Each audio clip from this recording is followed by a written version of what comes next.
अखण्डमण्डलाकारं व्याप्तं येन चराचरं तत्पदं दर्शितं येन तस्मै श्री गुरवे नमः। अज्ञानतिमिरान्धस्य ज्ञानाञ्जनशलाकया चक्षुरुन्मीलितं येन तस्मै श्री गुरवे नमः। गुरुर्ब्रह्मा गुरुर्विष्णुः गुरुर्देवो महेश्वरः गुरुरेव परं ब्रह्म तस्मै श्री गुरवे नमः। तस्मै श्री गुरवे नमः।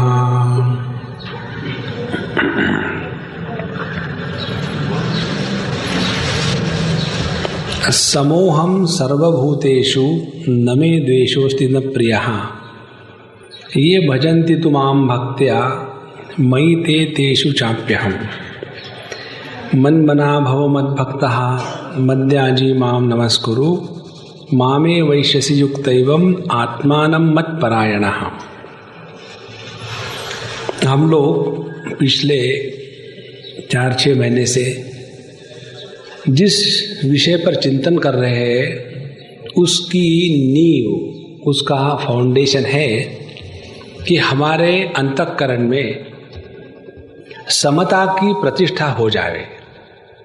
समता पार्टी की बात नहीं कर रहे हैं। जहाँ समता होती है वहाँ पार्टी नहीं होती, जहाँ विषमता होती है वहीं पार्टी का भेद हो जाता है। जिसे किसी ने समझो अपने बच्चे का नाम ब्रह्म रख दिया और कहने लग गया कि मैं तो ब्रह्म का बाप हूँ, तो उससे कुछ नहीं होने वाला।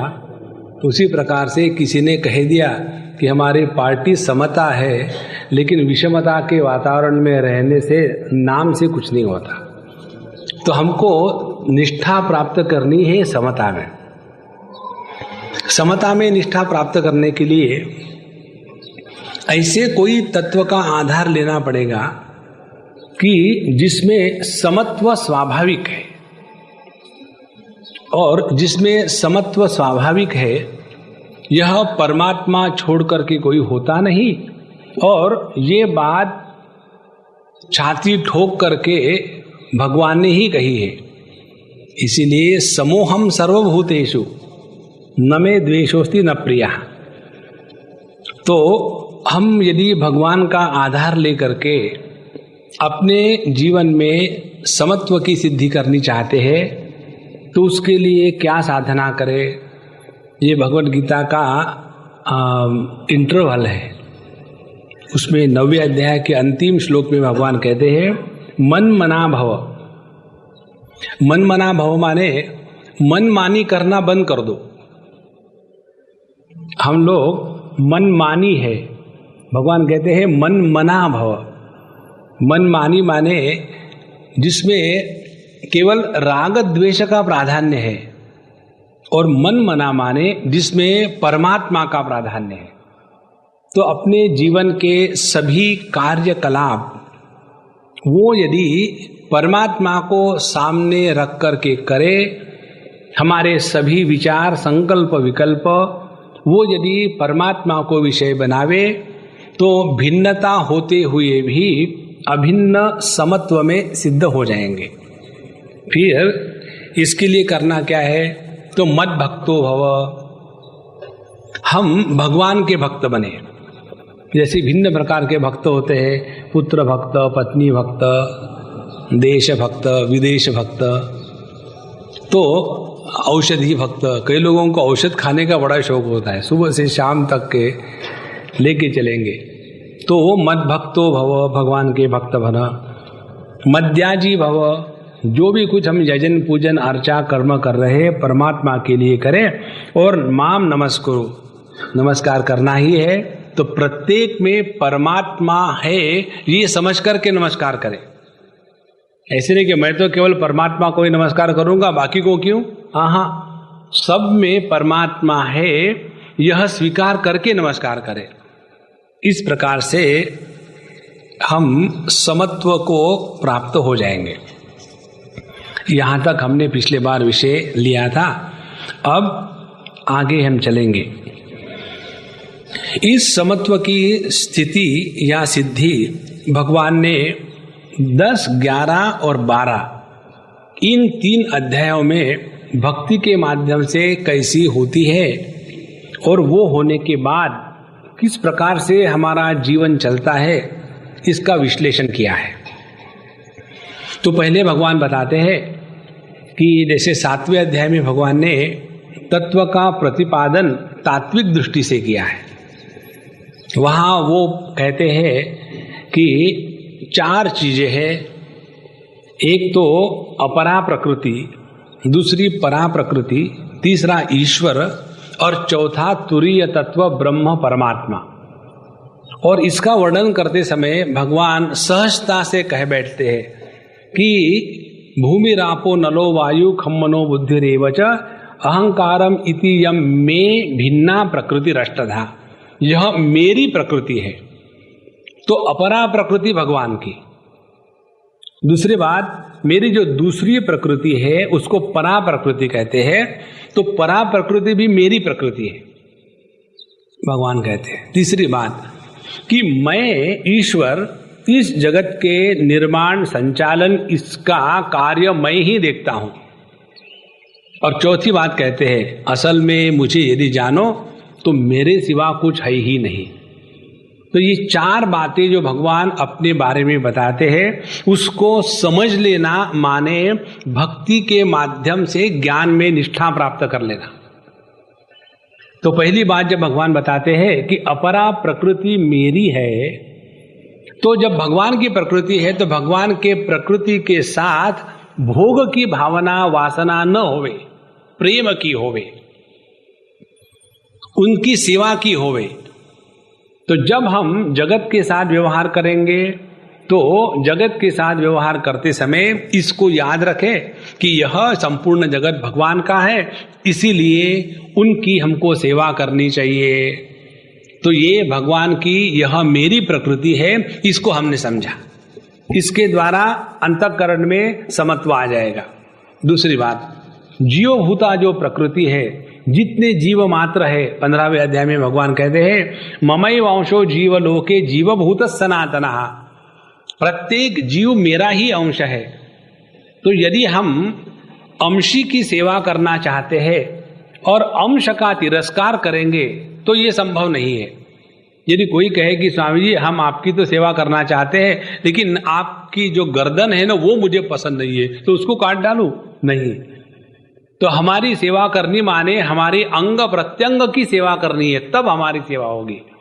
उसी प्रकार से जितने जीव मात्र है वो प्रभु के अंश है, भगवान ने स्वयं कहा है। इसीलिए उनका हमारे साथ जो रिश्ता है और हमारा उनके साथ जो रिश्ता है वो प्रेम और आदर का होए, उसके द्वारा समत्व की सिद्धि होगी। तो जगत के वस्तुओं के साथ समत्व की सिद्धि होगी जब भोग वासना का त्याग करके योग दृष्टि को जागृत करे। व्यक्तियों के साथ, जीवों के साथ समत्व की सिद्धि होगी जब उन सब में एक ही तत्व की अभिव्यक्ति है, इस पर ध्यान रखे तो समत्व की सिद्धि होगी। और अपने जीवन के सभी प्रसंग, अच्छे बुरे, सभी के सभी प्रसंग यदि हमको भगवान को याद करावे तो हमने ईश्वर तत्व को जाना है। अच्छा है बुरा है उसका महात्म्य नहीं है, इसके द्वारा हम किसको याद करते हैं। और इस प्रकार से जब जगत के साथ, जीवों के साथ और ईश्वर के साथ नित्य निरंतर हमारी बुद्धि लगी रहेगी, तब जाकर के हम इस तुरीय तत्व को, जिसको भगवान कहते हैं कि मत्तः परतरम नान्यत् किंचिदस्ति धनंजय मयि सर्वमिदं प्रोतम सूत्रे मणिगणाइव। यह संपूर्ण सृष्टि केवल मैं मात्र हूं। इसी एक मैं को ही हम भिन्न भिन्न नाम दे के बैठते हैं। उसी एक परमात्मा को हम कभी जगत कहते हैं। क्यों? कि प्रत्यक्षता के माध्यम से दर्शन कर रहे हैं। उसी एक परमात्मा को हम जीव कहते हैं क्योंकि परिच्छिन्नता में फंसे हुए हैं। उसी एक परमात्मा को ईश्वर कहते हैं क्योंकि उसको हमने परोक्ष ढकेल दिया है। लेकिन भगवान के दृष्टि से देखो तो प्रत्यक्षता, परिच्छिन्नता और परोक्षता ये परमात्मा पर लादे हुए लांछन है। जब तक इन लांछनों के द्वारा हम प्रभावित रहेंगे तब तक के समत्व की दृष्टि नहीं होगी। इसीलिए समत्वम योग उच्यते, योग की प्रक्रिया का प्रभाव अपने बुद्धि में समत्व प्रतिष्ठित करना है। इसके लिए भगवान एक महत्व की बात बताते हैं। 10वें श्लोक में कहते हैं, तेषां सतत युक्तानां भजतां प्रीतिपूर्वकं ददामि बुद्धि योगम तम येन माम उपयान्ति ते। जो मेरे भक्त है, मच्चित्ताः मद्गत प्राणाः बोधयन्तः परस्परम कथयन्तश्च माम नित्यम तुष्यन्ति च रमन्ति च। जो मच्चित्त है, जिनका चित्त मुझ में लगा हुआ है, मद्गत प्राणाः, जिनके प्राण केवल मेरे लिए कार्य कर रहे हैं, परस्परम बोधयन्तः, एक दूसरे से वार्तालाप करते समय परमात्मा के सिवा दूसरी कोई थीम नहीं होती, कथयन्तश्च माम नित्यम, और नित्य निरंतर मेरी कथा का ही आस्वाद लेते हैं या करते हैं, और उसी में तुष्यन्ति रमन्ति, उसी में उनको संतोष है, उसी में उनका रमण है। ऐसे जो मेरे भक्त है, ध्यान से सुनना, ऐसे जो मेरे भक्त हैं उनको मैं बुद्धि योग देता हूं। अब यहां थोड़ी विचार करने की आवश्यकता है। हम जिससे बुद्धि प्राप्त करते हैं, जिस विषय में बुद्धि प्राप्त करते हैं, उसका प्रभाव हमारे बुद्धि पर होता है उस व्यक्ति के अनुसार और उस विषय के अनुसार। यदि हमने ऐसे व्यक्ति से बुद्धि प्राप्त करी, ज्ञान प्राप्त किया कि जिसकी प्रतिष्ठा भेद में है, तो वो हमको कौन सा ज्ञान देगा? भेद का ही ज्ञान देगा। और यदि जिस विषय का हमको ज्ञान मिल रहा है वह विषय हम अपने से भिन्न, अपने से दूसरे रूप में स्वीकार करेंगे, तो हमारे ज्ञान में द्वैत की गंदगी, दुर्गंध होगी। और यही एक चक्कर है जो आध्यात्मिक क्षेत्र में, आध्यात्मिक ज्ञान में सबसे बड़ी अड़चन या रोड़ा जो आता है वो एक ये है, इसको जो कॉन्कर कर ले उसने सब लड़ाई जीत ली। कौन सी? एकमात्र। In objective knowledge we always culminate into duality. जो प्रत्यक्ष ज्ञान है, प्रत्यक्ष ज्ञान माने वह ज्ञान जो किसी ज्ञान के साधनों के द्वारा प्राप्त किया जाता है। जैसे रूप रंग का ज्ञान, रूप रंग का ज्ञान प्राप्त करने के लिए इंद्रिय चाहिए आंख, और आंखों के द्वारा जब रूप रंग का ज्ञान प्राप्त होगा तो वो ज्ञान कैसा प्राप्त होगा कि यह रूप रंग है। दूसरी बात, इस रूप रंग को मैं जानने वाला हूं। तीसरी बात, लेकिन यह रूप रंग मैं नहीं हूं। तो जो ऑब्जेक्टिव नॉलेज है उसमें ऑब्जेक्टिविटी इतनी प्रबल हो जाती है कि उसमें सब्जेक्ट सबऑर्डिनेट हो जाता है। ध्यान से सुनना। जैसे मैं ये जानता हूं कि यह पुस्तक है और यह पुस्तक को मैं जानने वाला हूं, और एक और बात, यह पुस्तक मैं नहीं हूं। इस ज्ञान में ये खोट है। जैसे ये गाय को मैं जानता हूं या भैंस को मैं जानता हूं, ये गाय है, भैंस है, और ये गाय भैंस मैं नहीं हूं। अब ये ज्ञान की प्रक्रिया हमारे अंतःकरण में इतनी जबरदस्त बैठ गई है कि जब हम तत्व चिंतन या तत्व की बात करते हैं तो उस तत्व को भी हम ऑब्जेक्टिवली अपने से भिन्न रूप में स्वीकार करते हैं। और ये है मनुष्य के द्वारा तेज की गई बुद्धि के माध्यम से ज्ञान की प्राप्ति। इसीलिए भगवान यहां कहते हैं, जिसकी बुद्धि, जिसका मन, जिसकी सभी कार्यकलाप नित्य निरंतर परमात्मा को लक्ष्य रख करके चल रहे हैं, ऐसे व्यक्ति को जो मैं बुद्धि प्रदान करता हूं उस बुद्धि के द्वारा ही वो मुझे प्राप्त कर सकता है। इसके लिए हमारे शास्त्र कहते हैं, चौथे अध्याय में भगवान ने कहा, तद्विद्धि प्रणिपातेन परिप्रश्नेन सेवया उपदेक्षन्ति ते ज्ञानम ज्ञानिनः नित्यदर्शिनः तद्विज्ञानार्थम गुरुमेवाभिगच्छेत् समित्पाणिः श्रोत्रियं ब्रह्मनिष्ठम। ये गुरु के पास जाना और उनसे पूछ करके समझ लेना, गुरु का महात्म्य हमारे शास्त्रों में इतना किस लिए है? केवल एक अड़चन को हटाने के लिए। हम चाहे कितने भी इंटेलिजेंट रहे, भगवान शंकराचार्य इस मुंडकोपनिषद के मंत्र पर जो अपनी कमेंट्री लिखते हैं उसमें कहते हैं, शास्त्रज्ञः अपि स्वातंत्रेण ब्रह्म ज्ञान अन्वेषणम न कुर्यात्। हम चाहे कितने भी पढ़े लिखे हो, कितने भी इंटेलिजेंट हो, फिर भी जब तत्व का चिंतन है, जब ब्रह्म विद्या की अन्वेषणा है, उसमें गुरु मुख से, गुरु के माध्यम से जब हम सीखेंगे तब कहीं प्रकाश होता है, अन्यथा नहीं। और इसलिए हमको सबसे पहले अपने बुद्धि को परिमार्जित करना है। और बुद्धि को परिमार्जित करना का तात्पर्य है उसमें जो दोष है वो दोष हटाने हैं। कौन से दोष है? एक तो है क्षिप्त चित्त, दूसरा है मूढ़ चित्त, और तीसरा है विक्षिप्त चित्त। क्षिप्त चित्त माने हमारी बुद्धि स्वभाव से चंचल इधर उधर जाती रहती है। मूढ़ माने उसका जब मूड बनेगा तब कार्य करेगी, जब मूड नहीं होगा तब कार्य नहीं करेगी।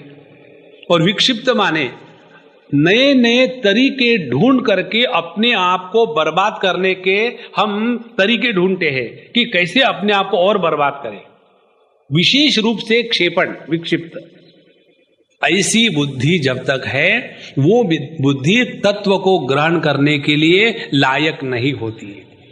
कठोपनिषद की श्रुति कहती है कि एष सर्वेषु भूतेषु गूढ़ोत्पा न प्रकाशते। यह परमात्मा सभी भूत मात्र में भरपूर ओतप्रोत है, फिर भी नहीं प्रकाशते, हमको उसका दर्शन नहीं होता। तो कैसे होगा दर्शन? दृश्यते तु अग्रया बुद्ध्या सूक्ष्मया सूक्ष्मदर्शिभिः। जिसने अपने बुद्धि को एकाग्र किया है, जिसकी बुद्धि सूक्ष्म पदार्थ के दर्शन को ग्रहण कर सकती है, ऐसा व्यक्ति तत्व का ग्रहण आत्म रूप से कर सकता है, अन्यथा नहीं। अभी हम आपको तत्व का ग्रहण कराते हैं, तैयार हो जाओ। जिनको ग्रहण नहीं होगा तो मैं क्या करूं? अगली बार ट्राई करना। 3 प्रकार के साधक बताते हैं। अभी हम कल परसों ले रहे थे हमारे त्रिपुरा रास्ते में, उत्तम अधिकारी, मध्यम अधिकारी और अधम अधिकारी। उत्तम अधिकारी वो है कि जो श्रवण के समय में ही तत्व को ग्रहण कर लेते हैं। अधम अधिकारी जो है, बहुनाम जन्मनाम अन्ते ज्ञानवान माम प्रपद्यते, अभी तो बहुत धक्के खाने हैं। और जो मध्यम अधिकारी है उसमें हम रखें अपने आप को। क्यों? क्योंकि उत्तम अधिकारी रखेंगे तो अपने को बर्बाद कर लेंगे, और अधम अधिकारी के रूप में स्वीकार करेंगे तो लेजी बन जाएंगे। जो व्यक्ति अपने आप को गिरा हुआ यूजलेस समझता है वो प्रयत्न कभी नहीं करता, वो हमेशा no no you don't care about me, I am a gone case, let God take care of me. इसीलिए जीवन का उत्साह चला जाता है। तो हमको रहना है मध्यम अधिकारी। और मध्यम अधिकारी कौन है? जो श्रवण के पश्चात मनन, मनन के पश्चात निधिध्यासन, उसके बाद ध्यान की प्रक्रिया से तत्व का ग्रहण करते हैं। अब हम जो बात बता रहे उत्तम अधिकारी के लिए, जो आप सब है, आपको डाउट लगता होगा, मुझे डाउट नहीं है। एक बार एक संत के पास एक व्यक्ति पहुंच गए और उनको सभी उनके भक्त लोग भगवान कहते हैं। तो ये जो इंटरव्यू लेने वाले होते हैं ना,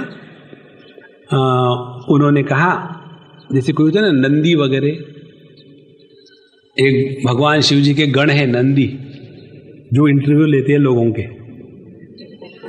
तो यहाँ पश्यति सहा पश्यति, जिसने समझ लिया जिसने समझ लिया, जिसने नहीं समझा है bye bye, I can't explain everything in detail.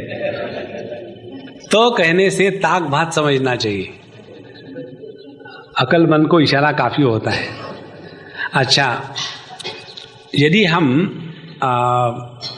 इस तत्व को जानना चाहे तो उसके लिए तैयार हो जाओ, एकदम पक्की बात है।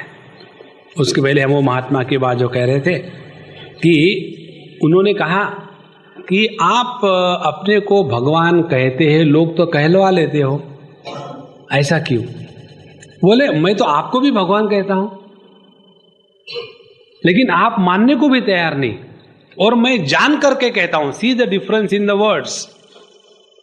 मैं स्वयं भगवान हूं, इसके बारे में मुझे संदेह नहीं है। मैं तो ये कहता हूं कि तुम भी स्वयं भगवान स्वरूप हो, लेकिन या तो तुम जानो, नहीं जानते हो तो मानो। जानेंगे भी मानेंगे भी नहीं तो फिर क्या करोगे? दुखी होगे। तो अपना जो स्वरूप है उसके ग्रहण के लिए कैसी सूक्ष्म बुद्धि चाहिए, और जिनके पास सूक्ष्म बुद्धि है उनको इसी क्षण होगा, जिनके पास नहीं है और 2 लेक्चर है। अब देखो, ये पहले भी हमने आपको बताया था, किसी भी वस्तु का ग्रहण हमको हमेशा भावात्मक होता है। ये ध्यान करने की प्रक्रिया बहुत सुंदर है। किसी भी वस्तु का ग्रहण हमको हमेशा भावात्मक होता है। जैसे समझो ये फूल और ये खंबा, इन फूलों को मैं किस प्रकार से ग्रहण कर रहा हूं कि ये फूल है अस्तित्व के रूप से। तो इस फूलों में 2 बातें हो गई, एक तो अस्तित्व और दूसरा इसका नाम रूप।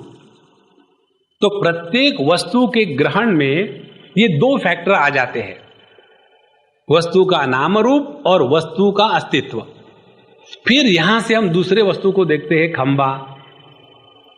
तो ये खंबे का दर्शन हमको कैसे हो रहा है? उसी प्रकार से उसका नाम रूप और उसका अस्तित्व। अब इसमें जो भेद है वो भेद किस कारण से है? क्या ये जो खंबे का अस्तित्व है वो सॉलिड है और फूलों का अस्तित्व है वो हल्का फुल्का है? नहीं, अस्तित्व में कोई भेद नहीं। भेद है वस्तु के नाम रूपों में। यहां तक बात एक हो गई। अब दूसरी बात, इन वस्तुओं को हम कहते हैं कि एक वस्तु दूसरे वस्तु से भिन्न है। किस आधार पर? इस आधार पर कि एक वस्तु और दूसरे वस्तु, इनके दोनों के बीच में दोनों वस्तुओं का और किसी तीसरे वस्तु का अभाव है। तो जैसे एक माइक ये, दूसरा माइक ये, इन दोनों के बीच में आकाश है, और ये आकाश क्या है? इस आकाश में ना तो ये माइक है, ना तो दूसरा माइक है, ना तो तीसरी कोई वस्तु है।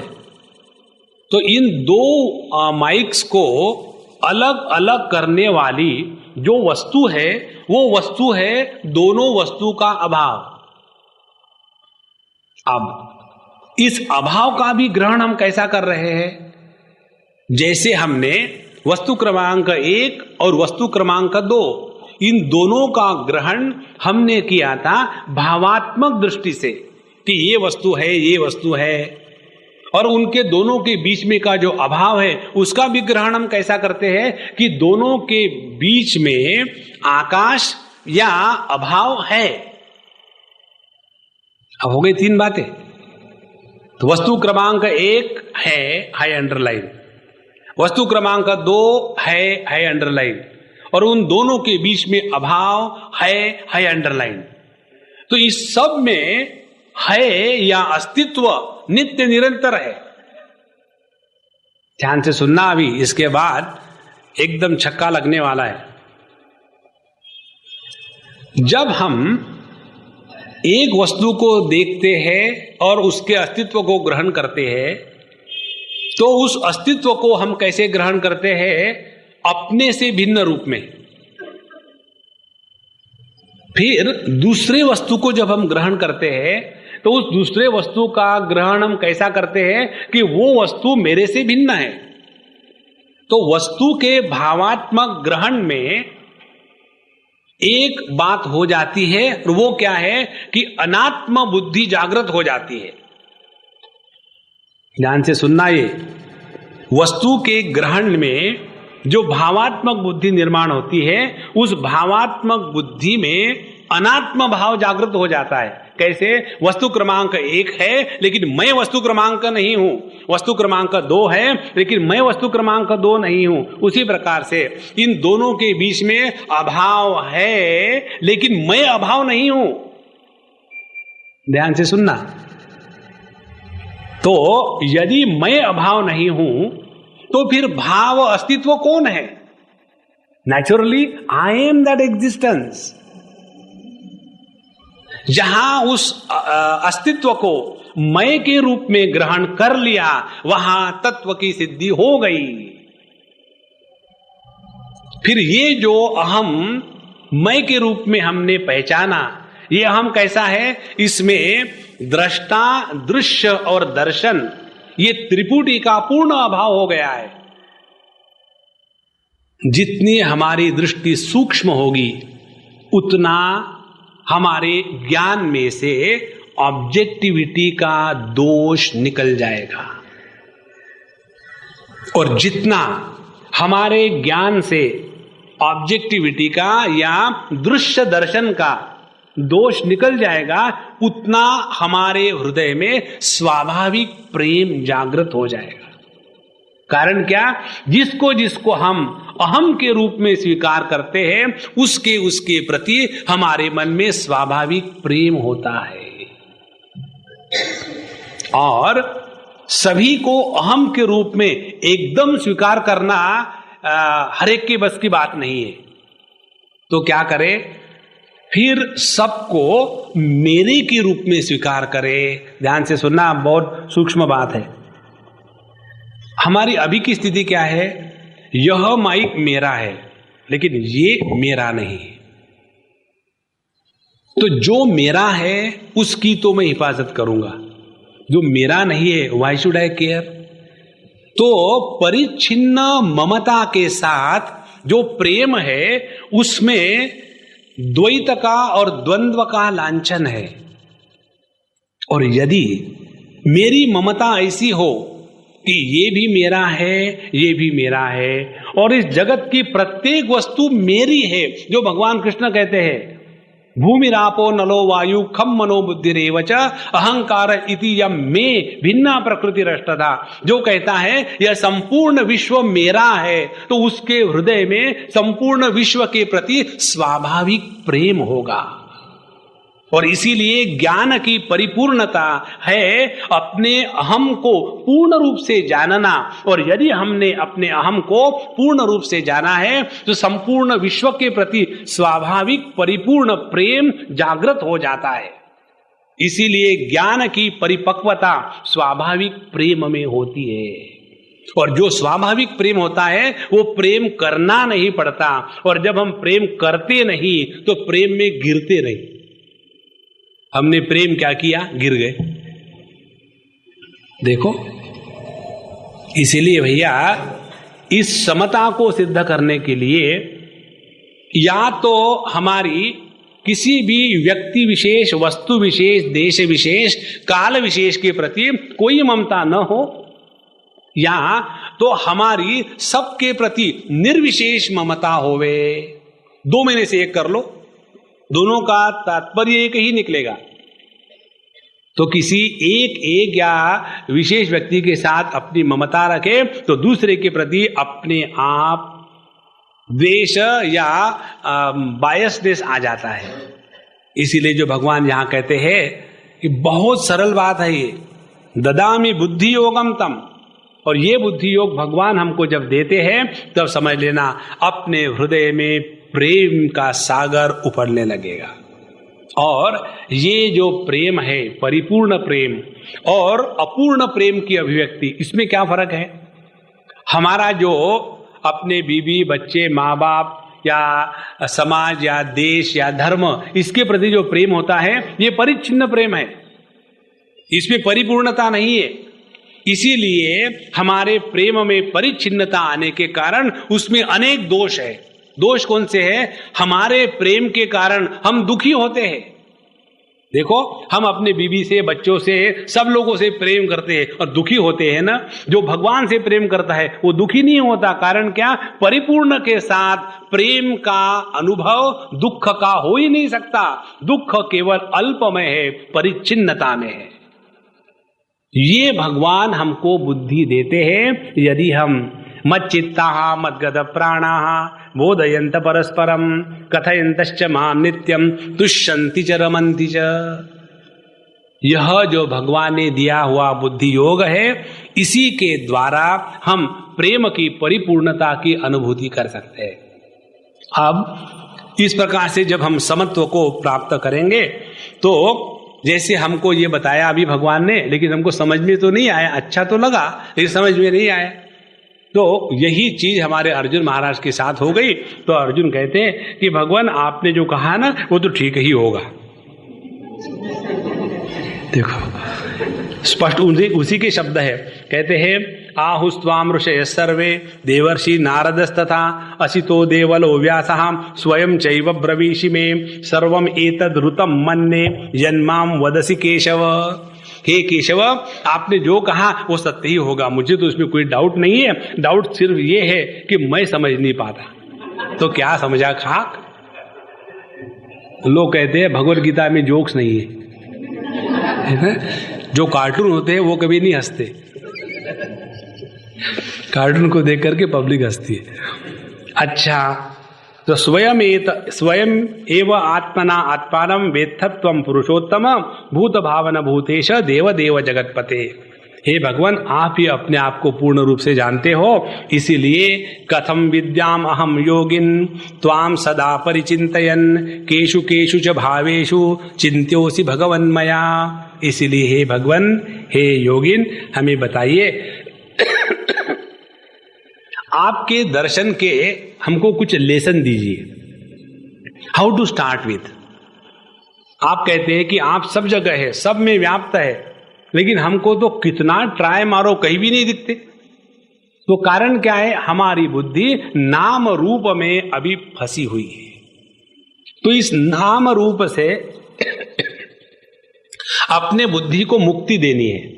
तो उसके लिए करना क्या है? उसके लिए भगवान ने 10वें अध्याय में 74 उदाहरण दिए और उन उदाहरणों में उन्होंने ये बताया जिस जिस नाम रूप में तुम्हारा मन फंसता है उसमें से एक विशेष नाम रूप पकड़ लो।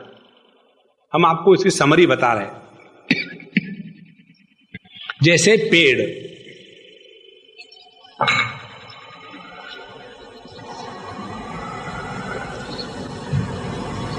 जैसे पेड़ों में हमारी बुद्धि फंसी है।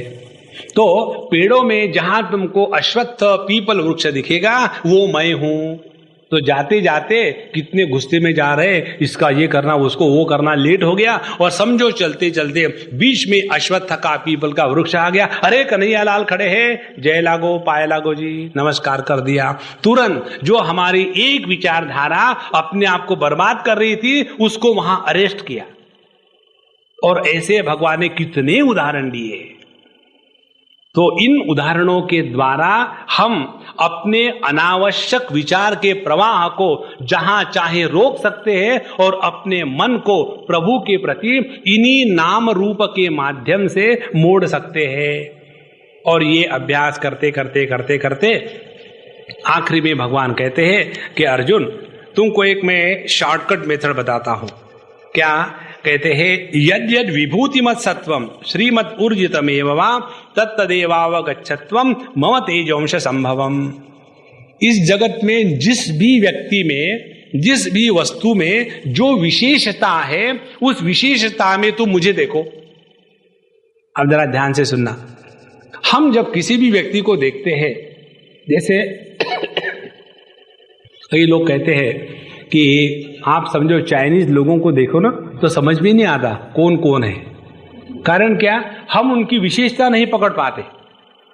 उसी प्रकार से ये जो भेड़ बकरी चराने वाले होते हैं उनके पास इतनी सारी भेड़ बकरी होते हैं, लेकिन वो अपने बकरी को, भेड़ को फट से पकड़ लेते हैं। उनमें वो विशेषता है। उसी प्रकार से हम में जब ये विशेषता जागृत हो जाएगी कि किसी भी वस्तु व्यक्ति विशेष में जो खास बात है, उस खास बात को प्रभु की अभिव्यक्ति समझो और उस खास बात को लेकर के व्यक्ति को ड्रॉप करो और परमात्मा को याद करो। यह जो नित्य निरंतर अभ्यास है, इसके द्वारा हमारी बुद्धि परिमार्जित होगी, हमारी बुद्धि को ट्रेनिंग मिलेगा, तब जाकर के हम अपने मन को, बुद्धि को समत्व में बैठा सकते हैं। और ये सब बताने के बाद अर्जुन कहता है कि भगवान आपने ये सब बातें बताई है ना, can you tell me in a capsule form. हमारी एक कैसेट सीरीज आ रही है, 3 कैसेट है केवल, उसमें हमारे विद्यार्थियों को आश्रम में हमने बताया था और 6 आधे घंटे के लेक्चर है और बहुत आनंद आया। प्रभु से जो करवाना होता है वही करवा लेता है। अंग्रेजी में है, आधे घंटे में पूर्ण वेदांत शास्त्र का उसमें निचोड़ आ गया है 6 लेक्चर्स में। तो जब उसको अलग कर लिया तो सोचा इसको नाम क्या दे, फिर उसका हमने नाम रखा है Vedanta capsules. 6 days course, half an hour per day, recovery guaranteed. उसके बाद if not effective in 1 course continue till you are there or I am there. तो हमारे भगवान कृष्ण को अर्जुन ने पूछा कि भगवान कुछ कैप्सूल फॉर्म में बताओ ना सब कुछ। तो भगवान ने इसके बाद 11वें अध्याय में परमात्मा के जितने नाम रूप इत्यादि है उसको उन्होंने कैप्सूल फॉर्म में बताया। क्या है?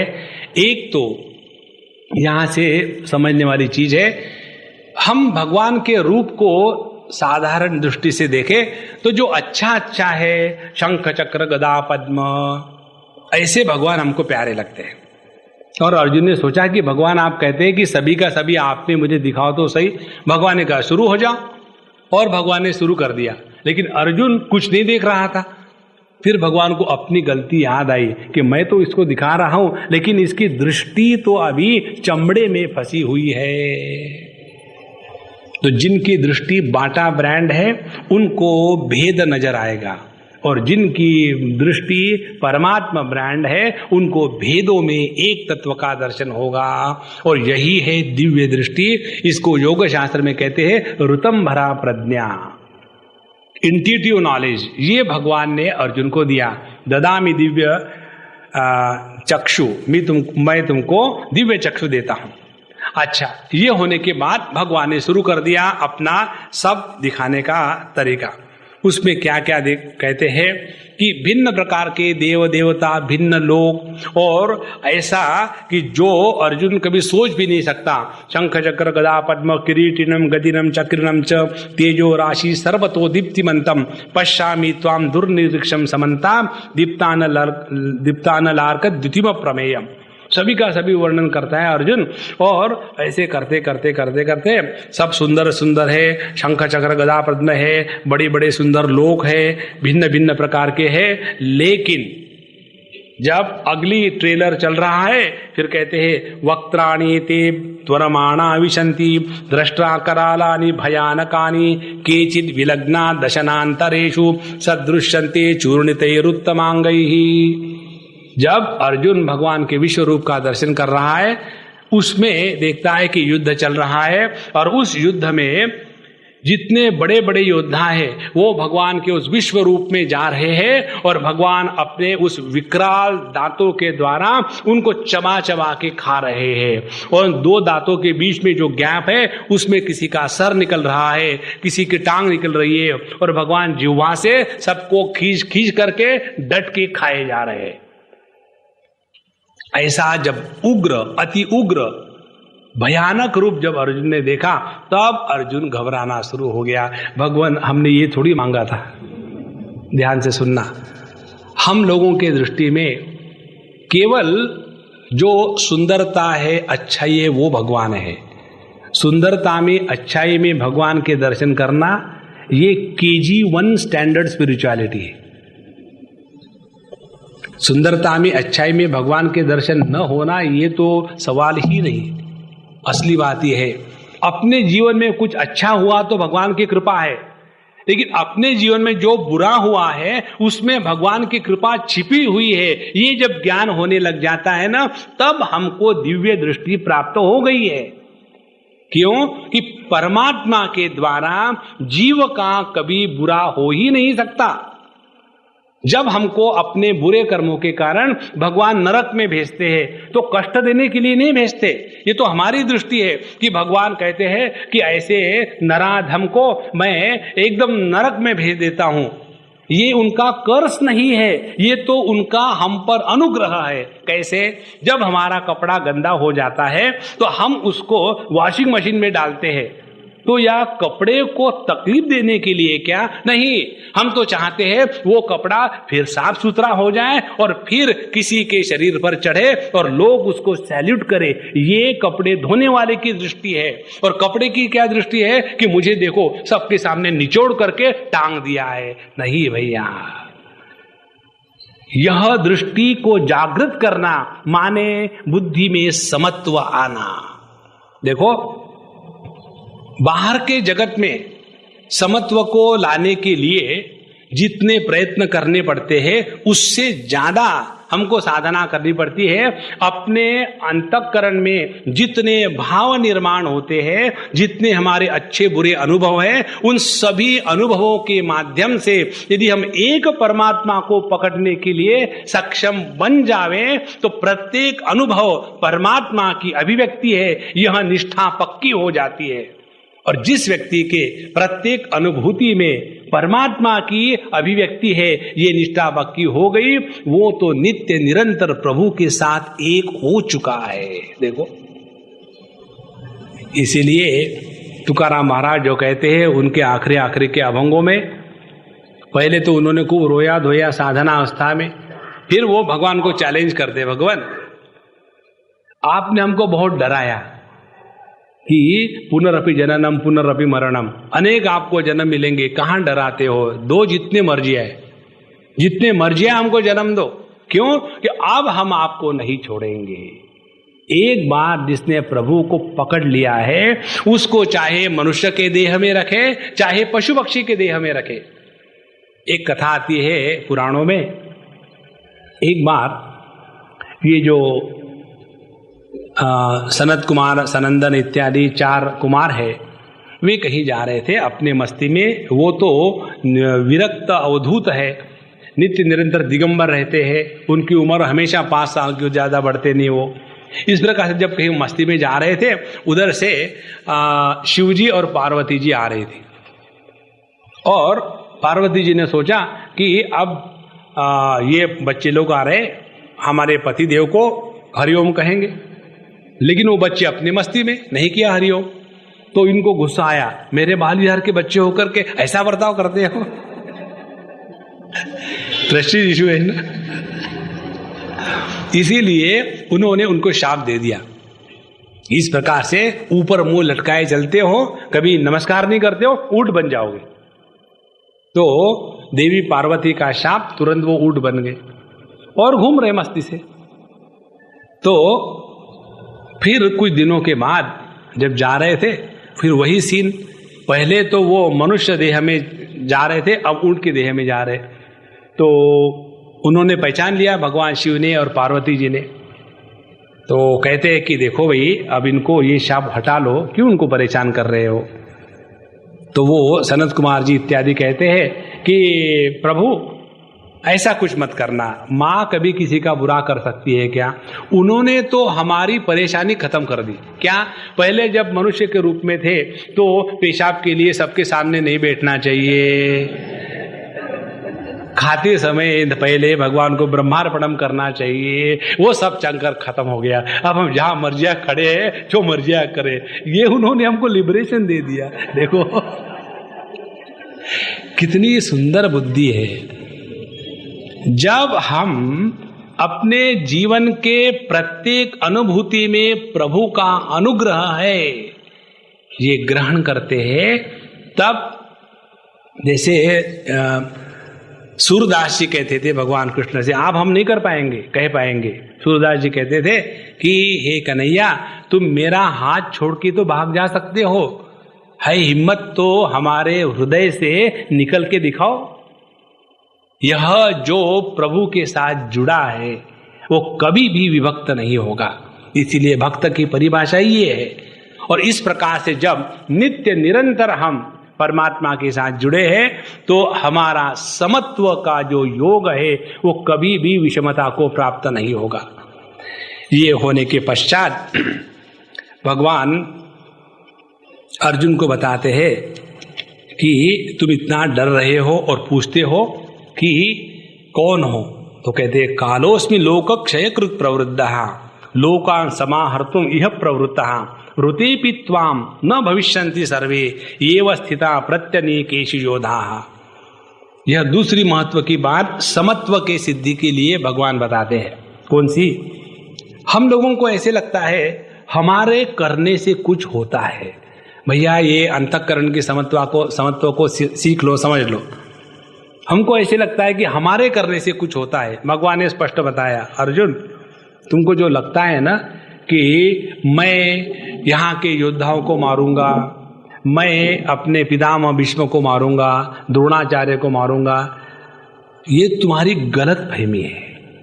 ऋतेपित्वा, तुम्हारा होना न होना इसका इस जगत के अस्तित्व पर कोई परिणाम नहीं है। हर एक चीज का निर्णय भगवान ने पहले ले चुके हैं।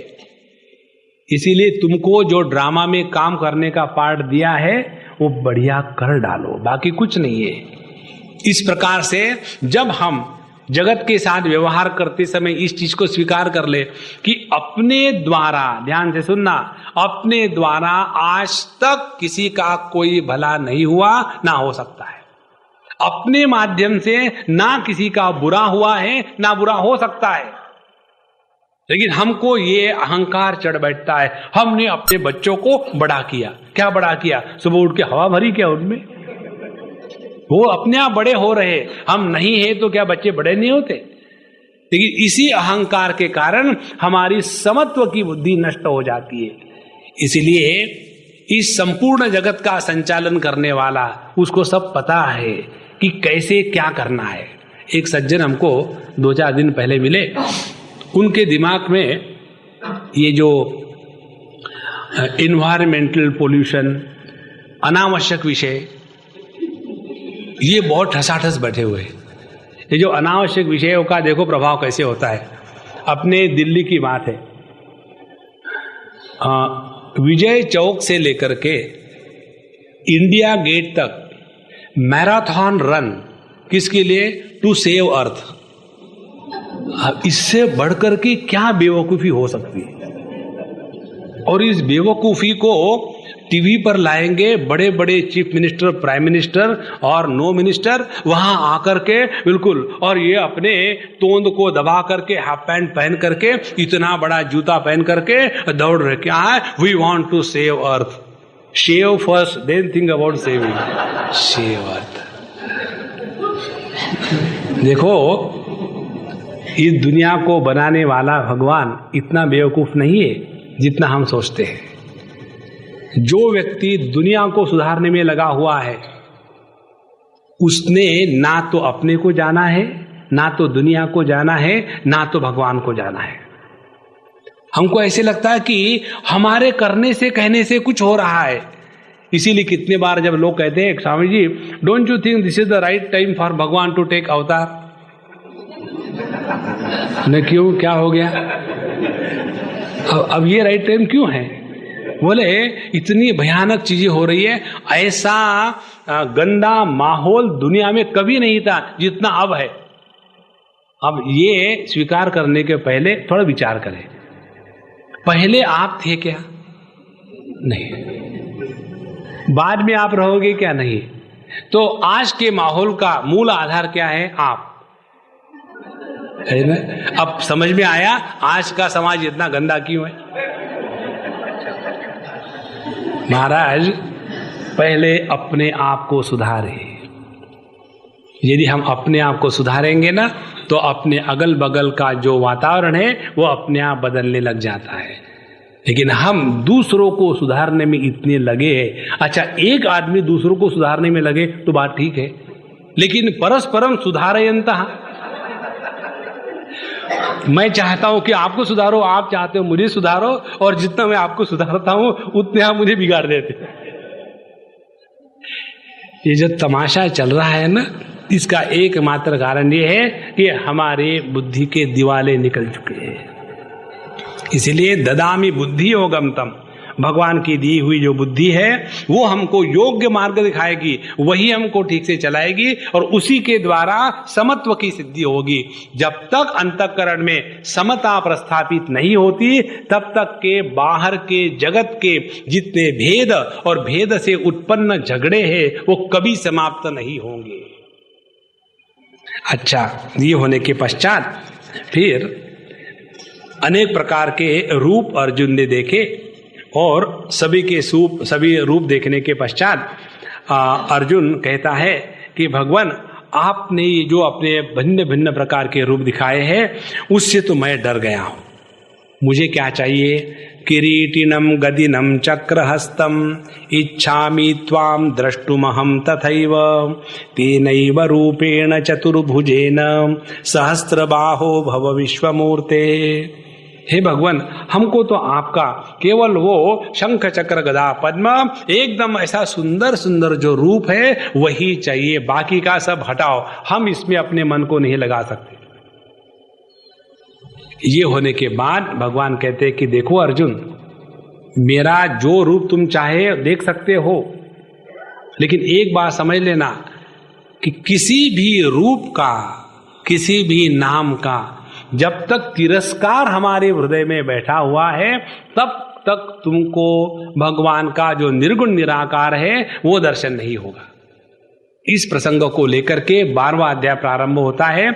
उसमें भगवान अपने स्वरूप का दर्शन कराने के लिए कहते हैं, अर्जुन के प्रश्न को आधार बना करके।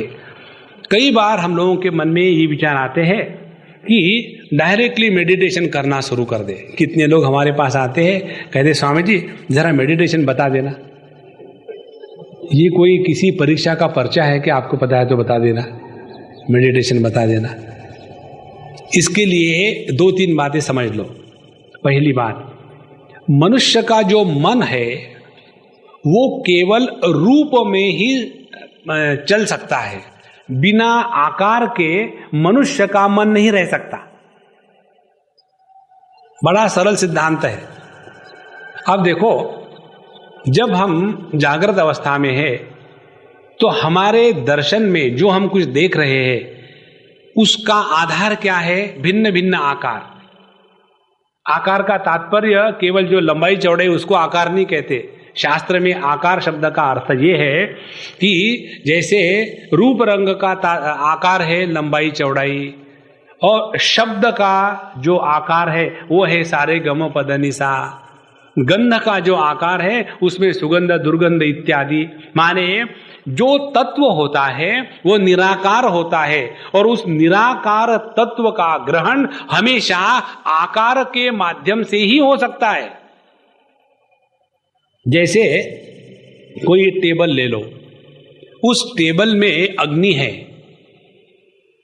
क्योंकि लकड़ी में अग्नि है, लेकिन वो लकड़ी में जो अग्नि है वो हमको ग्रहण होता है क्या? नहीं होता। कितना भी उसको स्पर्श करके देखो वो तो ठंडा है, और अग्नि क्या है? उष्ण है।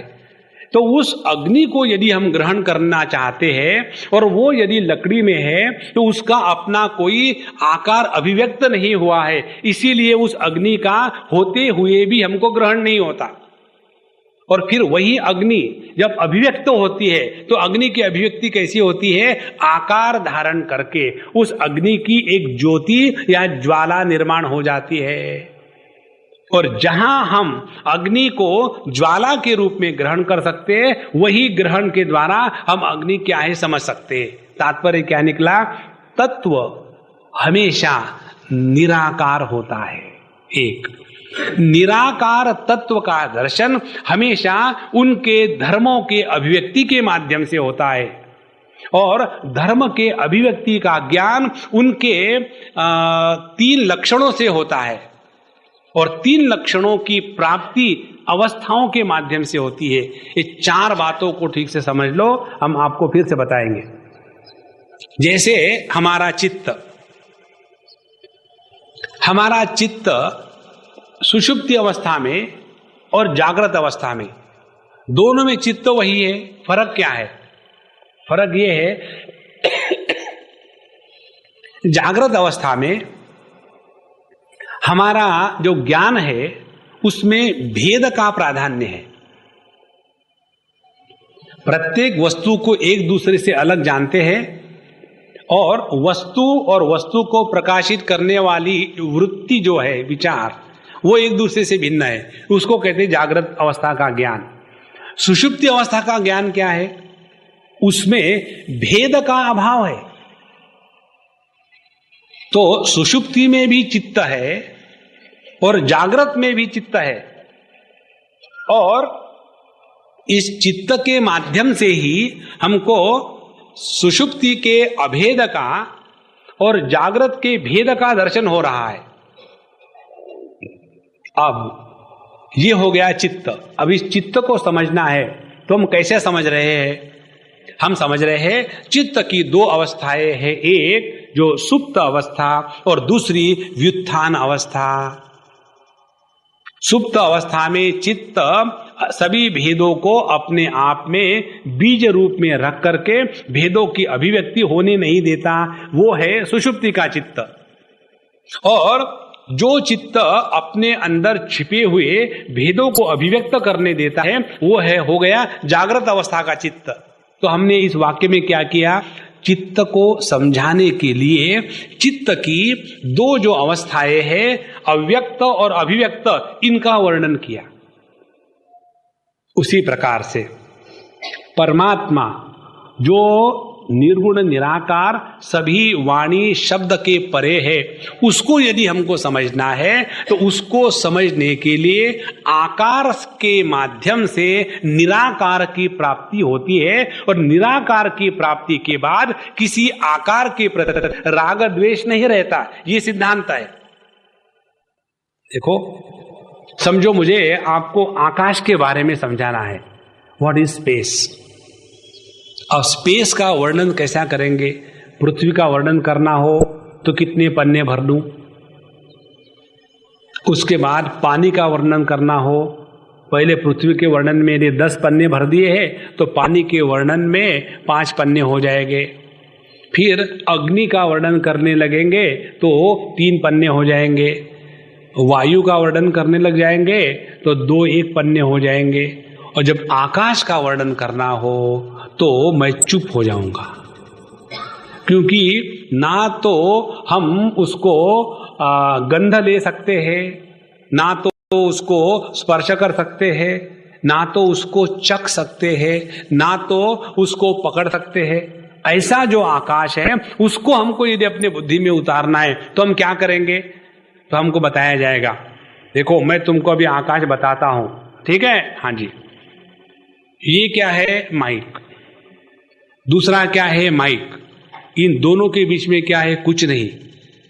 जिसको तुमने कुछ नहीं कहा वो आकाश है। अब इस आकाश को पकड़ने के लिए हमने पहले 2 आकारों का साथ लिया, और 2 आकारों का साथ लेकर के इस निराकार तत्व को हमने प्रतिपादित किया। उसी प्रकार से यदि हम अपने आप को आकारवान देह स्वीकार करते हैं तो परमात्मा निर्गुण निराकार है, यह ज्ञान बुद्धि में नहीं उतरेगा। नहीं तो इतने बड़े साधु संत जो हो गए, चाहे भगवान शंकराचार्य लीजिए, उन्होंने कितने भगवानों के स्तोत्र गाए हैं। फिर भगवान कृष्ण कहो, रामचंद्र कहो, पंढरपुर के पांडुरंग भगवान कहो, या त्रिपुरा देवी कहो, सभी के सभी भिन्न भिन्न जो नाम रूप उस एक तत्व की अभिव्यक्ति है, उनका उन्होंने गुणगान किया। क्या उनको निर्गुण निराकार तत्व में निष्ठा नहीं थी? नहीं। फिर इसलिए जब तक हमारा अपने देह और आकार के साथ तादात्म्य है, तब तक हमको परमात्मा का ज्ञान आकार के रूप में ही सहजता से हो सकता है। और ये बात 12वें अध्याय में भगवान बताते हैं कि जो अपने आप को देहवान स्वीकार करते हैं, ऐसे जो देहवान है उनको निर्गुण निराकार तत्व का ज्ञान होना बहुत कठिन है। कहते हैं क्लेशोधिकतरस्तेषाम अव्यक्तासक्त चेतसाम अव्यक्ता ही गतिर दुखम देहवद्भिर्वाप्यते। जो देहवत है, जो अपने आप को देह रूप से स्वीकार करते हैं, उनको अव्यक्त में गति प्राप्ति बड़ी कठिन है। इसलिए उन्होंने बताया क्या करना चाहिए कि सगुण साकार तत्व को पकड़ करके, माने तत्व की सगुण साकार अभिव्यक्ति को पकड़ करके उसमें अपने मन बुद्धि को लगाओ। पहली साधना इसको लगाएंगे तो मन बुद्धि के जो विषमता के कारण है वो हट जाएंगे। लेकिन वो भी हम नहीं कर पाते। करनी कैसे पाते? अभ्यास करो, ट्राई करो। तो अभ्यास योगेन ततः, लेकिन हम अभ्यास भी नहीं कर पाते, हम हमेशा फेल्यूर है लाइफ में। तो फिर मत कर्म परमो भव, जो भी कुछ कर रहे हो वो मेरे लिए करो। और वो भी यदि नहीं कर पाते हो तो जो तुमने आज तक किया है और आगे करोगे सबका सब मुझे अर्पण कर दो। भक्ति साधना बताइए, उसका नतीजा क्या है? समत्व की सिद्धि। बुद्धि, यदि बुद्धि और चित्त मन मुझ में लगाओगे तो अनेकता अपने आप समाप्त हो जाएगी, क्योंकि परमात्मा एक है। और यदि उसका अभ्यास करोगे, अभ्यास के द्वारा विषमता नष्ट हो जाएगी और समत्व की सिद्धि होगी। यदि सभी के सभी कर्म भगवान के लिए करोगे तो कर्म सेकेंडरी हो जाएंगे, भगवान प्राइमरी हो जाएंगे, उसमें समत्व की सिद्धि होगी। और यदि आज तक जो कुछ अच्छा बुरा किया है उसको सर पर ढोने के साथ साथ रोने के स्थान पर अपने सभी जो अच्छा बुरा है प्रभु को अर्पण कर दो नो, और रिलैक्स हो जाओ बाबा। देखो, जो व्यक्ति अपने भूतकाल का भूत सर पे लेके ढोता है, जिंदगी भर दुखी रहता है। एक बात समझ लो, अपने भूतकाल की कोई भी बात, उसके साथ केवल एक ही व्यवहार हो सकता है जिसके द्वारा हम छुटकारा पा सकते, और वो forget and forgive. There is no other way. समझो आपने किसी से पैसे लिए,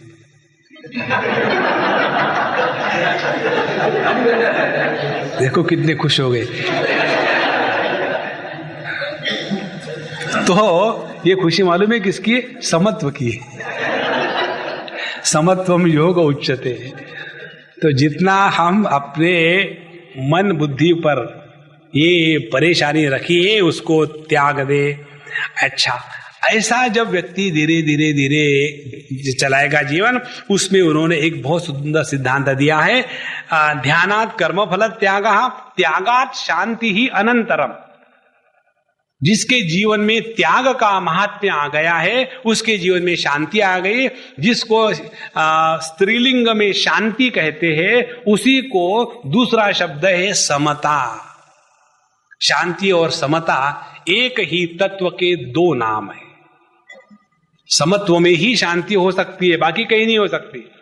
और ऐसी शांति जिसने सगुण साकार परमात्मा की उपासना, ध्यान इत्यादि के द्वारा की है, ऐसे व्यक्ति के जीवन से इस समता की अभिव्यक्ति कैसे होती है, ये अगले 8 श्लोकों में भगवान ने बताया है। उसमें 33 लक्षण बताए हैं, अद्वेष्टा सर्वभूतानाम इत्यादि। ये जो 33 लक्षण 12वें अध्याय के भक्त के लक्षण बताए हैं, यही है 33 करोड़ देवता हमारे देह में। ये 33 लक्षण अपने जीवन में आ जाए तो परमात्मा की पूर्ण अभिव्यक्ति हमारे माध्यम से हो गई है। और उन 33 लक्षणों की जो नींव है, जिस पर ये 33 लक्षण खड़े हैं, वो कौन सी है? पहला लक्षण अद्वेष्टा सर्वभूतानाम। इसी एक पर हम ज्यादा विस्तार से बोलेंगे, बाकी आप सबको आ जाएगा।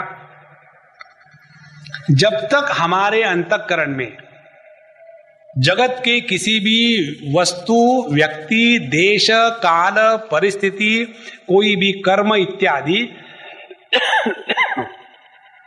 इसके प्रति क्षण भर के लिए सपने में भी एक बार भी द्वेष होगा तो हम प्रभु के साम्राज्य में प्रवेश करने के लिए नालायक है। एक साधना करनी है।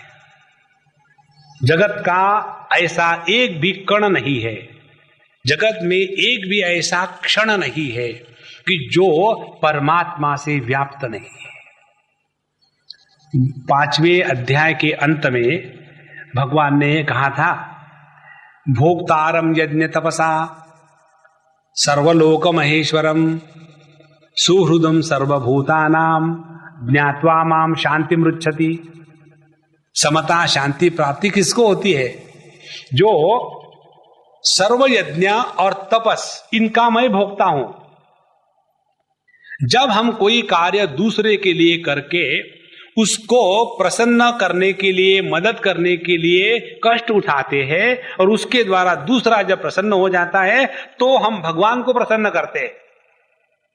और जब ये करते समय अपने जीवन में कष्ट उठाते हैं तो अपने जीवन के कष्ट को कहते हैं तपस्या और दूसरे के जीवन के कष्ट के निराकरण को कहते हैं भगवान की यज्ञ के माध्यम से सेवा। तो भगवान का प्रसन्न होते हैं अपने जीवन के कष्ट और दूसरे के जीवन के लिए हमने जो अच्छे प्रयत्न किए, दोनों के द्वारा दोनों का भोक्ता भगवान है। और वो कौन है? सर्वलोक महेश्वरम, सबका नियंता और सुहृदम सर्वभूतानाम, सबके हृदय में मित्र के रूप से खड़ा है। इसीलिए we can never justify why I hate anybody even for a moment. जिस हृदय में द्वेष की अग्नि प्रज्वलित है वहां परमात्मा का अवतरण असंभव है। इसीलिए भगवान के शब्द है अद्वेष्टा सर्वभूतानाम। जब हमारे हृदय से द्वेष निकल जाएगा तो क्या होगा? मैत्रहा सर्वभूतानाम, सबके प्रति मैत्री की भावना जागृत हो जाएगी। जहां हमारे अंतःकरण में सबके प्रति मैत्री की, दोस्ती की भावना जागृत हो जाएगी, उसका प्रभाव क्या होगा? हम दोस्ती में फंसेंगे नहीं। ये एक सिद्धांत समझ लो संतो। To be a friend, to a friend is a bondage, to be friendly with everyone is a freedom. हम लोग फंस जाते हैं एक दोस्त के साथ दोस्ती करके और फिर जब वो धोखा देके चले जाता है फिर सोचते हैं कि देखो उसके साथ हमने दोस्ती की और उसने हमको धोखा दिया। क्यों की दोस्ती? एक को पकड़ो मत, सबके साथ समत्व के साथ रहे। ऐसा करते करते भगवान अपने ये 33 लक्षणों से पहले तो जगत का व्यवहार जो वैराग्य की प्रधानता से बताते हैं, फिर संयम के दृष्टि से बताते हैं, फिर शांति के दृष्टि से यस्मान्नोद्विजते लोकः लोकान्नोद्विजते च यः। ये जो 12वें अध्याय का श्लोक है ये हमारा सबसे प्यारा श्लोक है। इसको आप जाकर के अपने आईने पर लिख के रख लो और रोज उसको पढ़ लेना। उसका अर्थ ऐसा है यस्मान्नोद्विजते लोकः, जिसके कारण दूसरे ऊबते नहीं और जो किसी के कारण स्वतः ऊबता नहीं। इसमें सब कुछ आ गया है। जब हम इसके बारे में अवेयर होते हैं, is somebody getting tired of me? Then we will never stay there. Do we get tired of other people? Then we have to improve upon ourselves. ना तो हमारे कारण कोई परेशान होवे, ना हम किसी के कारण परेशान होवे। ये कब हो सकता है? केवल एक स्थिति में। किसी भी बर्तन के कारण पानी परेशान नहीं होता और पानी के कारण कोई बर्तन परेशान नहीं होता। लेकिन बर्तन के साथ पानी के स्थान पर आइस क्यूब रख दिया जाए तो हर एक बर्तन में आइस क्यूब नहीं आएंगे तो आइस क्यूब परेशान होंगे, और हर बर्तन में आइस क्यूब जब जाएंगे तो उसके जो कोने हैं आइस क्यूब के वो बर्तन के दीवार को खरोचेंगे। लेकिन पानी कैसा है? जहां मर्जी रख दो, सबके साथ बड़ा कंफर्टेबली एट होम है। तो पानी और बर्फ में फर्क क्या है? जब पानी का व्यक्तित्व कठिन हो जाता है, उसमें कठिनाई आ जाती है, तब उसको कहते हैं बर्फ। और जब बर्फ हमारा जो हृदय है पत्थर का, जो वह पिघलने शुरू हो जाता है, तो सबके साथ एक हो लेता है। यस्मान्नो द्विजते लोकः लोकान्नो द्विजते च यः। इस प्रकार से भक्ति साधना के द्वारा अपने हृदय को पिघलवाना है, रोना नहीं बाबा। क्या करो स्वामी जी, पिछले बार आपने बताया था ना हृदय को पिघलाओ पिघलाओ, इतना पिघल गया आंखों से निकल रहा है। टिश्यू पेपर साथ में रख लेते। अच्छा, जब अभी तक हमने क्या क्या देखा? जब हमने कर्मयोग के माध्यम से राग द्वेष की निवृत्ति करके अंतःकरण में समत्व की सिद्धि की, योगः कर्मसु कौशलम, उसके बाद कहते हैं समत्वम योग उच्यते। पहले ये हमने किया, उसके बाद योग के अभ्यास के द्वारा हमने इसी समत्व की सिद्धि की। कौन से दृष्टि से? आत्मौपम्येन सर्वत्र समम पश्यति अर्जुन, सुखम वा यदि वा दुखम स योगी परमो मतः। तो योग के माध्यम से हमने समत्व को अपने जीवन में उतारा। उसके बाद भक्ति के माध्यम से समोहम सर्वभूतेषु न मे द्वेषोऽस्ति न प्रियः। और जब ये सगुण साकार की भक्ति निर्गुण निराकार के रूप से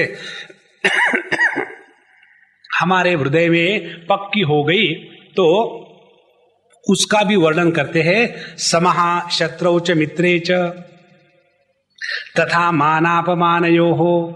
तो जो व्यक्ति इस प्रकार से के माध्यम से भी समत्व की सिद्धि हो गई।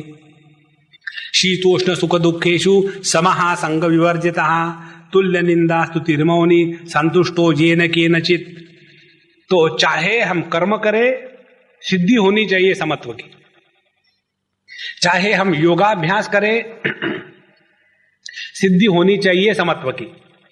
चाहे हम भक्ति का अभ्यास करें, सिद्धि होनी चाहिए समत्व की।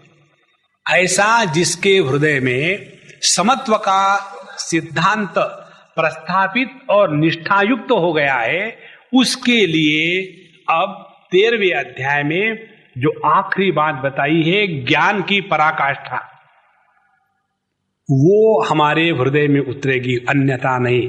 तो 13वें अध्याय में आकर के भगवान प्रसंग प्रारंभ करते हैं कि अर्जुन, अब तुम्हारा हृदय पिघल गया होगा, अब इस शुद्ध अंतःकरण में अब मैं ज्ञान बताने जाने वाला हूं। एक उदाहरण देते हैं भगवान शंकराचार्य कि समझो कोई तांबे का या चांदी का, सोने का पतरा हो, और उस पतरे पर कोई पहले से ही चित्र छपे हुए हो। जैसा कोई पतरा है चांदी का, सोने का, और एक बढ़िया चित्र उसके ऊपर खोद खोद के बनाया है। और यदि हम चाहते हैं कि उसी चांदी या सोने के पत्र पर दूसरा चित्र बनावे, तो पहली आवश्यकता क्या है? पहली आवश्यकता यह है कि पहला जो चित्र है उसको मिटाना पड़ेगा। उसको मिटाने के लिए क्या हम दूसरा खरोचने का इंस्ट्रूमेंट लेंगे तो वहां और खरोचे तैयार हो जाएगी। तो करना क्या है? उस पत्रे को, चांदी सोने के, उसको हम गरम करेंगे। गरम करने के बाद उसमें जो भिन्न भिन्न आकृतियों की विविधता है वो अपने आप सब में मर्ज हो जाएगी। इसीलिए भक्ति साधना के द्वारा जब हमारा चित्त, जिसमें राग द्वेष काम क्रोध इसके जो संस्कार है, वो ये भक्ति के द्वारा जब चित्त पिघल जाता है तो वो सब उसमें मर्ज हो जाते हैं। और ऐसा शुद्ध पवित्र राग द्वेष रहित समत्व को प्राप्त चित्त तत्व ज्ञान को ग्रहण करने के लिए सक्षम बनता है, अन्यथा नहीं। ये होने के बाद भगवान डायरेक्टली शुरू कर देते हैं अर्जुन के लिए। कहते हैं इदम शरीरम कौन्तेय क्षेत्रमित्यभिधीयते एतद्यो वेत्ति तं प्राहु क्षेत्रज्ञ इति तद्विदः क्षेत्रज्ञं चापि मां विद्धि सर्व क्षेत्रेषु भारत। कहने के लिए ये श्लोक बड़े आसान भी है और समझने के लिए उससे भी आसान है। कहते भगवान, हे अर्जुन, ये जो अपना देह है ना, इसको कहते क्षेत्र। क्षेत्र माने खेती का खेत। अच्छा, और इसको जानने वाला क्षेत्रज्ञ। समझ में आ गया? हाँ आ गया, हो गया ज्ञान। कितना आसान है ज्ञान। हाँ, और एक चीज और जान लो, ज्ञान की विशेषता क्या है। क्षेत्र अनेक होते हुए भी क्षेत्रज्ञ कभी अनेक नहीं होते। ये तो गड़बड़ घोटाला झाला। पहला का ज्ञान तो बड़ा आसान था, पर हेड वन आत्मा, तो जितने हेड उतने आत्मे।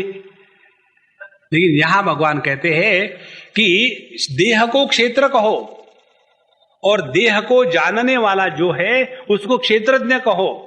लेकिन ये गलती में मत फंसना कि प्रत्येक देह में अलग अलग क्षेत्रज्ञ है। इसीलिए कहते हैं कि क्षेत्रज्ञम चापि माम विद्धि सर्व क्षेत्रेषु भारत। यहां आकर के ज्ञान की प्रक्रिया प्रारंभ हो जाती है। यहां हम आपको एक दो बातें बताएंगे सिद्धांत की, फिर इस विषय को अगले बार जो अपना पूर्णाहुति का सेशन है उसमें विस्तार से बताएंगे। पहले शास्त्र हमको बाहर के जगत से उपरत करा करके देह पर ले आते हैं, फिर देह के रूप में रह करके हमको नियंत्रित कराते हैं, फिर देह के रूप में नियंत्रित करा करके हमको जीव भाव की बातें बताई जाती है, जिसके द्वारा हम कर्म के सिद्धांतों को जीवन में उतारते हैं। और फिर ये जीव कौन है ये समझाने के लिए जीव की धुलाई पिटाई होती है, योग के द्वारा, कर्म के द्वारा, भक्ति के द्वारा। और जब ये पूरा एकदम स्वच्छ हो गया, फिर उसको बताया जाता है कि ये जीव की असलियत क्या है। तो यह वेदांत शास्त्र का अंतिम विषय है। इसको जानने के बाद और तत्व की दृष्टि से प्रतिपादन होने की कोई बात नहीं रहती। तो जब हम जगत के वस्तुओं में फंसे हैं तो हम आध्यात्मिक क्षेत्र में प्रवेश नहीं किए, हम भोगी है, विषयी है। जब हम अपने देह के स्तर पर आकर के रहते हैं तब हम अपने आप को, देह को स्वीकार करके भेद में, संसार में दुखी रहेंगे। जब हमने अपने आप को जीव के रूप में स्वीकार किया है तो अपने आप को सुधारने के चांसेस शुरू हो गए। लेकिन अपना सुधार भौतिक जगत में रह करके परिपूर्ण कभी नहीं हो सकता। अपने जीवन की परिपूर्ण शुद्धि केवल एक ही प्रकार से हो सकती है, जब तक हम अपने स्वरूप को, जो सच्चिदानंद सत्यम ज्ञानम अनंतम ब्रह्म एकमेवा द्वितीय इस प्रकार से है, जब तक इस ज्ञान की सिद्धि नहीं होती तब तक हम अशुद्धि में ही पड़े हुए हैं। और इस परम पवित्र स्थिति को पहुंचाने के लिए सूक्ष्म विचारों की आवश्यकता है।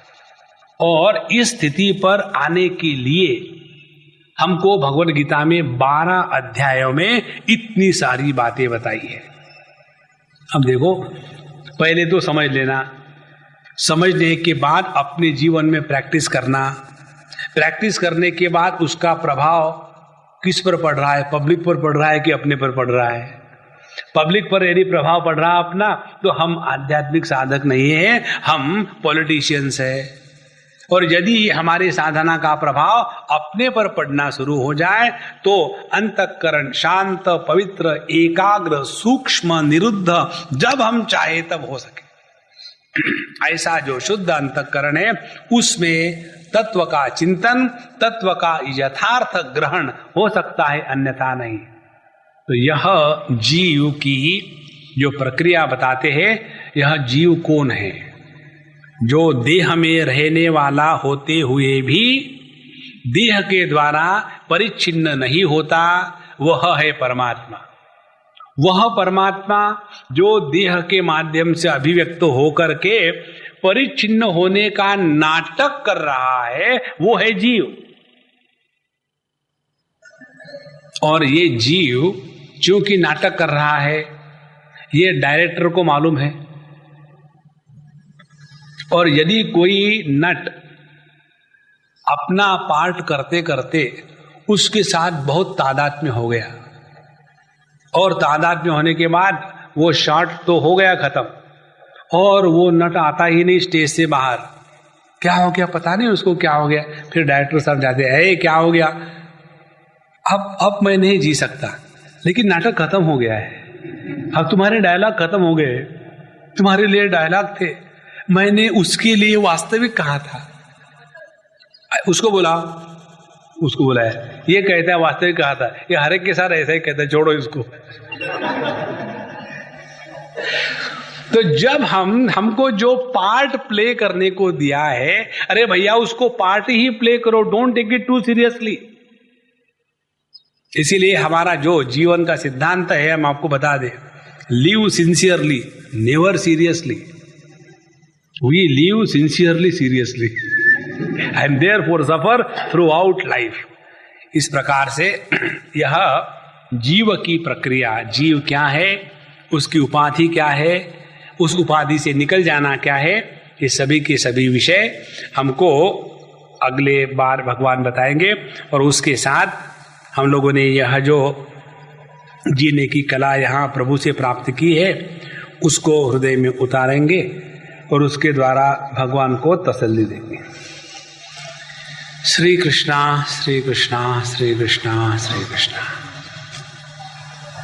ओम पूर्णमदः पूर्णमिदं पूर्णात् पूर्णमुदच्यते पूर्णस्य पूर्णमादाय पूर्णमेवावशिष्यते। ओम शांति शांति शांति। हरि ओम। श्री गुरुभ्यो नमः। हरि ओम।